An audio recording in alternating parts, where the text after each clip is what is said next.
జై బీసీ జై బీసీ మేమెంతో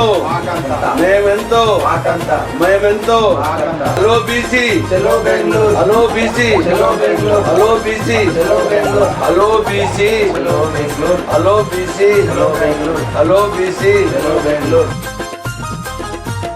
ఎనకాబట్టోడవని ఎకిలకిలి చేస్తుండ్రు, పల్లకి మోసేటోడని పగలబడి నవ్వుతుండ్రు.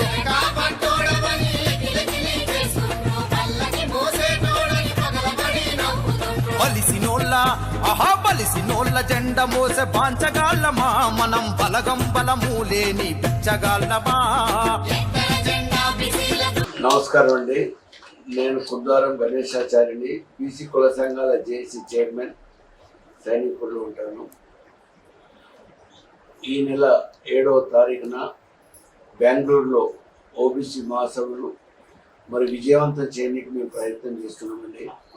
ఎందుకంటే ఇది 11వ ఓబీసీ మహాసభ కనీ విని ఎరగని పద్ధతిలో జరగాలని చూస్తున్నాము. అంతకంటే ముందు ఢిల్లీలో జరిగింది, నాగ్పూర్లో జరిగింది, మాకు తిరుపతిలో జరిగింది, గోవాలో జరిగింది, అమృత్సర్లో జరిగింది. కరోనా పీరియడ్లో మాత్రం ఆన్లైన్లో చేశాము. ఇప్పుడు మాత్రమే ఈ 11వ మార్చ్, పోయినసారి గోవాలో చేస్తే దానికి ఆ గోవా ముఖ్యమంత్రి, మహారాష్ట్ర ముఖ్యమంత్రి ఇద్దరు వచ్చారు. ప్రతి రాష్ట్రం నుంచి అక్కడ బీసీ సోదరులను, మరి భారతదేశంలో ఉన్న బీసీలను ఇంపార్టెంట్ ఆల్ పార్టీ లీడర్స్, మేము ఒక్క పార్టీ కాదుకుంటా ఆల్ పార్టీ లీడర్స్ పిలిపించి మరి బీసీలు ఎదుర్కొంటున్న సమస్యల గురించి అక్కడ ప్రభుత్వ దృష్టికి తీసుకురావడం జరుగుతున్నది. దానికి అనుగుణంగా మరి మేము చేస్తున్న ఈ పోరాటానికి మరి భారతదేశంలో ఉన్న అన్ని పార్టీ ప్రతినిధులు, ఎంపీలు, మాజీ ఎంపీలు, ముఖ్యమంత్రులు, మరి ప్రతిపక్ష నాయకులు, మరి ఈ రాష్ట్రం నుండి కూడా బీసీ సోదరులు, ఆల్ పార్టీ బీసీ సోదరులు ఆహ్వానిస్తున్నామండి. మరి దానికి అనుగుణంగా మరి దాదాపు 79 సంవత్సరాల నుంచి అడుగడుగున బీసీలకు అన్యాయం జరుగుతుంది. మరి జనాభాలో మాత్రం 60% ఉన్నామండి. 59 నుంచి 60% బీసీలకు అడుగడుగున అన్యాయం జరిగినమాట వాస్తవమే. మరి గొర్రెనిచ్చో మరి బరినిచ్చో మభ్యపెడుతురు తప్ప మా బీసీ హక్కులకు మాకు చట్టసభలో రిజర్వేషన్ లేదు. మాకు పూర్తిగా అన్యాయం జరుగుతుంది. ఎందుకంటే మాకు ప్రభుత్వాలు కూడా ఇక్కడ కేంద్ర ప్రభుత్వాన్ని, రాష్ట్ర ప్రభుత్వాన్ని మమ్మల్ని పట్టించుకోవడం లేదు. మేము జనాభాలో మా ఎస్సీ ఎస్టీ సోదరులకు ఏ విధంగా రిజర్వేషన్ అమలవుతుందో అదే విధంగా మాకు కూడా కావాలని చెప్పి మరి అంబేద్కర్ రాసిన భారత రాజ్యాంగం గురించి మా పెద్దలు ఎంతోమంది మహానుభావులు, కొండలక్ష్మణ్ బాపూజీ నుంచి మొదలుకొంటే ఆర్ కృష్ణయ్య, కొండలక్ష్మణ్ బాపూజీ, దేవేంద్ర గౌడు, కాసాని జ్ఞానేశ్వరు, మరి అదేవిధంగా ఎంతోమంది మహనీయులు మరి బీసీ సమస్యలకు పోరాటం చేసుకుంటూ వస్తున్నారు. దాదాపు 79 సంవత్సరాల నుంచి. ఇప్పుడు మా జాదుల శ్రీనివాస్ గౌడ్ నేతృత్వంలో మరి గల్లీ నుంచి ఢిల్లీ వరకు మేము చాలా కష్టపడుతున్నాం. చాలా పెద్ద లెవెల్లో మేము ప్రభుత్వాలపై ఒత్తిడి తీసుకొస్తున్నాం. మేము చేపట్టుకునే మన అసెంబ్లీకి ఎన్నికల ముందు మరి రాహుల్ గాంధీ మమ్మల్ని పిలిపించాడు. మమ్మల్ని పిలిపించి రాహుల్ గాంధీ గారే చెప్పారు ఏంటంటే, మా గవర్నమెంట్ కంటే ఏర్పడితే కులగన జరిపిస్తాము, కులగన జరిపించి బీసీలకు 42% రిజర్వేషన్ కల్పిస్తామని చెప్పి మరి రాహుల్ గాంధీ చెప్పారు. అదేవిధంగా ఇక్కడ ప్రభుత్వం వచ్చింది. ప్రభుత్వం వచ్చిన తర్వాత మరి కులగన జరిపించారు. మేము ఒప్పుకుంటాం. 42% రిజర్వేషన్ ఇవ్వాలని ముఖ్యమంత్రి ఆదేశానుసారం మాకు మంచి జరగాలని ప్రయత్నం చేస్తే అది మొత్తం సర్వే జరిగిన తర్వాత కేంద్రానికి పంపించడం జరిగింది. కేంద్రం పెండింగ్లో పెట్టారు. మరి మేము పోరాటం చేస్తున్నాము. దానికి అనుగుణంగా మరి జంతర్ మంతర్ దగ్గర పెద్ద ఎత్తున మేము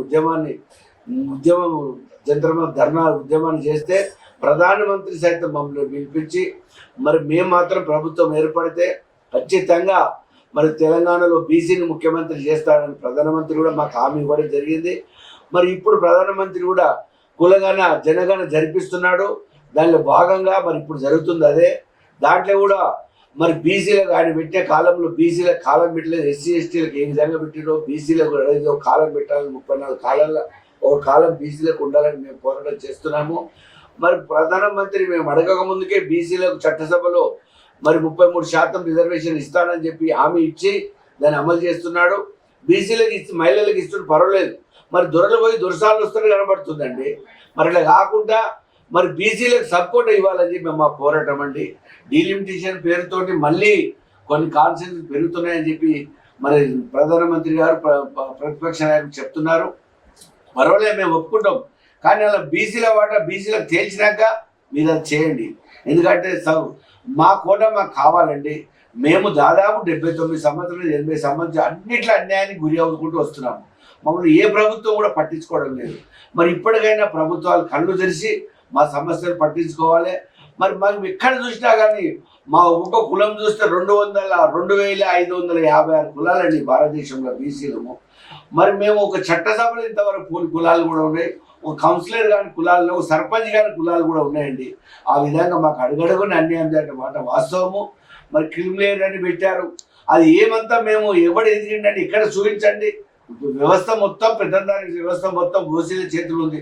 వాళ్ళు ఇక్కడ చూసినా ఇండస్ట్రీ చూడండి, మరి పెద్ద పెద్ద మీ మీ మీ ఛానల్లే చూడండి సార్, మీ ఛానల్లే చూడండి, ఓ పేపర్లే చూడండి, ఓ ఎలక్ట్రిక్ మీడియా కానీ ప్రింట్ మీడియా కానీ ఒక ఇండస్ట్రీలు కానీ ప్రతి ఒక్కటి మరి పెద్దందారి వ్యవస్థ మొత్తం ఓసీ చేతుల్లో ఉన్నది. బీసీలకు ఏం లేదు, నోటికో కోటికో అక్కడక్కడ కొంతమంది ఎదిగారు, ఒక్కొక్కరు 1% 2%. దాని మీద మళ్ళీ క్రిమిలేర్ అని పెట్టి మమ్మల్ని అది చేస్తున్నారండి. మరి ఈడబ్ల్యూ రిజర్వేషన్ అని చెప్పి ఓసీలో వాళ్ళు ఉన్నదే 9% అంటే 10% వాళ్ళ రిజర్వేషన్ దొబ్బిపోతున్నారు, వాళ్ళు తీసుకుపోవడం. ఇది ఎంత దారుణం అండి, మీరు అర్థం చేసుకోవాలి సార్. ఎందుకంటే చాలా అన్యాయం జరుగుతుంది.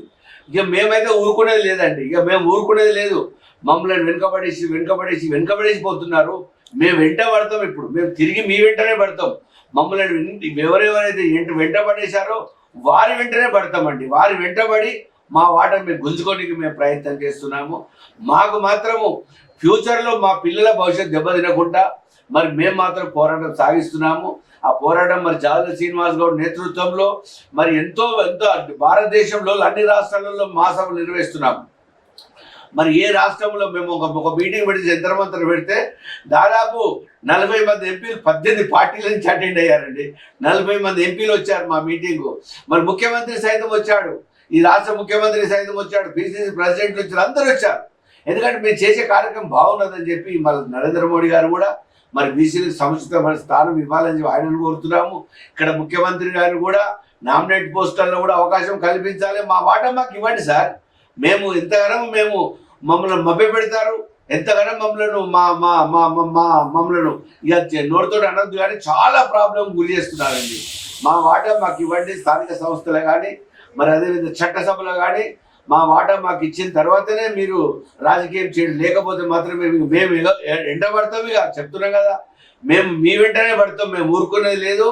మరి మేము అందుకే భారతదేశంలో ఉన్న అన్ని పార్టీ నాయకులను కలుస్తున్నాము. మరి అన్ని రాష్ట్రాలలో ముఖ్యమంత్రులను పిలిపిస్తున్నాము, అందరికీ చెప్తున్నాము. మరి ఏ రాష్ట్రంలో ఏ సమస్యతో సతమతం అవుతుందో బీసీ సోదరులు ఆ సమస్యను పరిష్కరించాలి. మరి ఒక్కొక్క రాష్ట్రంలో ఒక్కొక్క సమస్య ఉన్నది. ఇప్పుడు ఈ నెల 7 తారీఖు నాడు బెంగళూరులో మరి పెద్ద ఎత్తున, ఎందుకంటే ఒక 10,000 మందితోటి ఒక పెద్ద ఓబీసీ మహాసభ అని చెప్పి భారతదేశం లెవెల్లో ఏర్పాటు చేస్తున్నాము. అన్ని రాష్ట్రాల నుంచి పిలుస్తున్నాము. అక్కడ మహారాష్ట్ర ముఖ్యమంత్రి గారు కానీ బెంగళూరు ముఖ్యమంత్రి గారి వాళ్ళని పిలుస్తున్నాము. మా లీడర్లు కూడా ఇప్పుడు ఆల్ పార్టీ లీడర్స్ ఇక్కడ నుంచి బీసీసీ ప్రెసిడెంట్ కానీ పొన్నం ప్రభాకర్ గారు కానీ ఈటెల రాజేందర్ గారు కానీ వీళ్ళందరూ అటెండ్ అవుతున్నారు.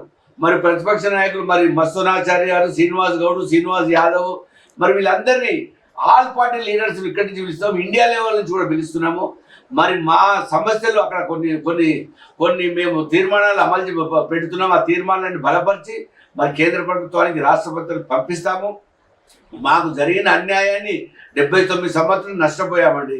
ఇక ముందు జరగకుండా మరి భూత భవిష్యత్ వర్తమానం ఏ విధంగా మరి ఉన్నదో ఆ విధంగా మాకు జరగాలని, మా సమస్యలన్నీ పరిష్కరించాలని చెప్పి మీ ద్వారా మరి 2 రాష్ట్రంలో కాదు మరి మేము ఇక్కడి నుంచి దాదాపు ఒక 1000 మంది ప్రతినిధులను మేము అటెండ్ అవుతున్నాము. మరి నేను బీసీ సంఘాలకు చైర్మన్, 133 కులాలకు నేను చైర్మన్. ఇక్కడ ఉన్న పోస్టర్లను మొత్తం మా కుల సంఘ అధ్యక్షుల పోస్టర్లే పెట్టాము. ఇక్కడ మా శంకరాచారి, మా రాష్ట్ర కార్యదర్శి, మా సిద్ధాచారి, మా రాష్ట్ర కార్యదర్శి వీళ్ళందరితోటి పెద్ద ఎత్తున బెంగళూరు పోయి ఆ మాసంను విజయవంతం చేస్తాము. అందరూ కలిసి రావాలి. మరి మీకోసము, మీ భవిష్యత్తు కోసమే మేము పోరాటం చేస్తున్నాము. మరి జాదల శ్రీనివాస్ గౌడ్ నేతృత్వంలో కని విని ఎరగని పద్ధతిలో మరి ఈ నెల 7 తారీఖు నాడు బెంగళూరుకి అందరికి తరలి రావాలని మీ ద్వారా కోరుతున్నామండి. అందరికి నమస్కారం. సరే, ఏం చెప్పబోతున్నారు మరి ఆ రోజు బెంగళూరులో మీరు ఎలా ఉండబోతుంది? ఇప్పుడు మేము బెంగళూరులో చెప్పేంత మాకు 42% రిజర్వేషన్ ఇస్తారని ఒక పక్క కాంగ్రెస్ ప్రభుత్వం చెప్తుంది. వీళ్ళు బీజేపీ వాళ్ళు కూడా మాకు 42% రిజర్వేషన్ ఖచ్చితంగా మేము కూడా ఇస్తామని వాళ్ళు కూడా చెప్తున్నారు. ఇది చట్టసభలు కూడా కావాలి, స్థానిక సంస్థలు కాదు, చట్టసభలో మాకు రిజర్వేషన్ కావాలి. మాకు కేంద్రంలో బీసీలకు మంత్రిత్వ శాఖ లేదు, మంత్రిత్వ శాఖ కావాలని ఎన్నోసార్లు కలవడం జరిగింది. మరి నేను కూడా ప్రధానమంత్రి గారు 4 లెటర్లు కూడా నేను కూడా ఇచ్చాను. ప్రధానమంత్రి కలిసినప్పుడు అదే చెప్పాను, ఒక మంత్రిత్వ శాఖ ఏర్పడాలి, దాని ఫండ్స్ ఎక్కువ అమౌంట్ ఇవ్వాలి. ఎందుకంటే 60% ఉన్నామండి. కొంతమంది అయినా బడుగు బలైన వర్గాలు బాగుపడి వాళ్ళు ఒక ఉన్నత స్థాయికి రావాలని, వాళ్ళు ఒక మంచి పద్ధతికి బ్రతకాలని మేము పోరాటం చేస్తున్నాం. సో మీరే 11వ సభ పెడుతున్నారు ఇది. సో 11వ సభ వరకు ఏమైనా ఫస్ట్ నుంచి ఇప్పటి వరకు ఏమైనా చేంజ్ అయిందా ప్రభుత్వంలో? మారిందండి, అది మారబట్టే చెప్తున్నాం కండి. ఇప్పుడు ముఖ్యమంత్రి గారే 42% రిజర్వేషన్ తెలంగాణ మనమే కలిసి చూసామండి, జరిపించాడు. మరి కేంద్రం పంపించాడు, కేంద్రం చేతిలో ఉన్న రాష్ట్రపతి దగ్గర ఉన్న ఫైల్ అది ఇమీడియట్ గా కేంద్ర ప్రభుత్వం దాని మీద మరి ఇక్కడ కిషన్ రెడ్డి గారు కానీ, ఈటల రాజేంద్ర గారు కానీ, వీళ్ళందరూ ఎంపీలు కలిసికట్టుగా దాన్ని వెంటబడి 42% రిజర్వేషన్ అమలు చేయాలని చెప్పి వాళ్ళు కూడా మరి బిల్ పాస్ చేయాలని మీ ద్వారా కోరుతున్నామండి. ఏం చెప్తారు ప్రజలకు? ఏం చెప్తారు ప్రజలకు? ఏం చెప్తున్నాం అంటే, మేము బీసీ సమస్యల గురించి పోరాటం చేస్తున్నాం కాబట్టి మీకు ఏ సమస్యలు సతమతం అవుతున్నా కానీ మా ఆఫీస్ ఉన్నది. మరి మా ఆఫీస్ గురించి చెప్పండి. ఏ కులం వారికి ఏ అన్యాయం జరగకుండా మీ వాటా ఏదో మీకు ఇవ్వాలని ప్రతి వారికి స్థానిక సంస్థలు కానీ, జడ్పీసీలు కానీ, ఎంపీపీలు కానీ, సర్పంచులు కానీ, వార్డు మెంబర్ కానీ, కౌన్సిలర్ కానీ, మున్సిపల్ చైర్మన్లు కానీ, ఆ లాస్ట్కు ఎమ్మెల్యేలు ఎంపీలు కూడా రాజ్యసభ స్థానాలు కూడా మన బీసీలందరూ మరి ఉండాలి. వాళ్ళు మీకు ఆ చట్టసభలో రిజర్వేషన్ కావాలనేది మా పోరాటం. మీకు ఆర్థికంగా నిలదొక్కుకోవాలి, మీరు ఆర్థికంగా అన్ని రంగాలు ఎదగాలి, మీరు ఒక మంచి ఇండస్ట్రియల్ లిస్టు తయారు కావాలి, మీరు మంచి పరిశ్రమలు నడిపించాలి, మీరు ప్రతి ఒక్క దాంట్లో మా బీసీ సోదరులు ముందుండాలని చెప్పేది మా ఆరాటం, మా పోరాటం. దానికి అనుగుణంగా మరి మేము మాత్రం ఊరుకునే లేదు. ఏ ప్రభుత్వాన్ని ఇక్కడ నాకు కాంగ్రెస్ ప్రభుత్వం కాదు, బీజేపీ ప్రభుత్వం కాదు, సిపిఐ, సిపిఎం, టీఆర్ఎస్, బీఆర్ఎస్ ఏదైనా పర్వాలేదు సార్, ఎవరి మీదైనా మేము వెంటబడతాం. మమ్మల్ని వెనుకేసిన వారు వెంటబడి మరి మా రిజర్వేషన్ మేము లాక్కుంటామని చెప్పి మీ ద్వారా తెలియజేస్తున్నామండి. ఓకే, గణేష్ గారు మిమ్మల్ని సూటి ఒక క్వశ్చన్ అడుగుతా. నిన్నమన్న జంతర్ మంతర్లో విద్యార్థులు చేశారు. అవునండి. దేశ ప్రధానమంత్రిని అందరినీ కూడా నిలదీశారు నీటు అయినందుకు. వెంటనే ప్రభుత్వమే తిరిగి వచ్చింది. అలాంటి ఉద్యమం చేస్తానికి ఎందుకు మీ బీసీ నాయకులు వెనకాడుతున్నారు? చేస్తున్నామండి. నెక్స్ట్ అదే చెప్పేస్తున్నాము, రేపు తీర్మానం చేస్తున్నాము. మేము మా కొన్ని డిమాండ్లను రేపు బెంగళూరులో 7 తారీఖు నాడు డిసైడ్ చేస్తున్నాము. దాన్ని ఢిల్లీలో మొన్న జరిగిన విద్యార్థుల మీద ఏ విధంగా ధర్నా, అదే విధంగా బీసీలకు న్యాయం, అదే విధంగా మేము కూడా ఉద్యమాన్ని చేయడానికి ప్రయత్నాలు చేస్తున్నామండి. విద్యా సంఘాలు ఎలా ఉన్నాయి? విద్యా సంఘాలలో కూడా మాకు ఎక్కడ అన్యాయం జరిగిన, నిన్న మనం చూడండి సార్, జేఎన్టీలో ఒక అమ్మాయి ఒక రిజిస్టర్ గా పనిచేసే జయలక్ష్మి అని ఒక లేడీని ఒక వెనుకబడ్డ కులం, చాలా చాలా అంటే ఒక సాగర సంఘము వెనుకబడ్డ కులం అమ్మాయి, ఆ అమ్మాయిని ఒక రిజిస్టర్ స్థాయికి వస్తే ఆమెను ఉండకుండా మళ్ళీ బదిలీ చేస్తుంది. 45 రోజులు కాలేదండి అమ్మాయి వచ్చి. మరి ఇమీడియట్ ఆమెను మారుస్తామని చెప్పి ప్రభుత్వం ఆమె తీయాలని చెప్పి చూస్తున్నారు. అది పద్ధతి కాదు. ఆమెను అట్లే ఉంచాలి, ఆమె వైస్ ఛాన్సలర్ వరకు కూడా ఎదగాలని మేము మా పోరాటం అండి. సో అన్ని రాష్ట్రాల నుంచి వస్తారా మరి బెంగళూరుకు? అన్ని రాష్ట్రాలకు వెళ్ళి అందరు పిలుస్తున్నాము. ఈ రాష్ట్రంకి వెళ్ళి కూడా అందరు పిలుస్తున్నాము, ఆంధ్రప్రదేశ్కి వెళ్ళి అందరు పిలుస్తున్నాము. బీసీ సోదరులు, భారతదేశంలో ఉన్న బీసీ సోదరులను, ఇంపార్టెంట్ నాయకులు అందరూ పిలుస్తున్నాము. ఎంపీలను, ఎమ్మెల్యేలను, మంత్రులను, ముఖ్యమంత్రులను సైతం పిలుస్తున్నామండి. Okay, thank you. నమస్కారం అండి.